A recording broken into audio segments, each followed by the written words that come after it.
Hey guys, welcome back.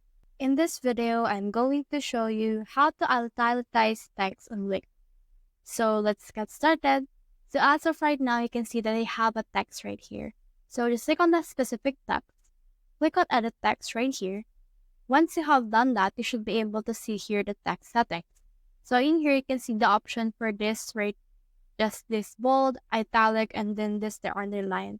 So you can just click on this right here or just click on Control I.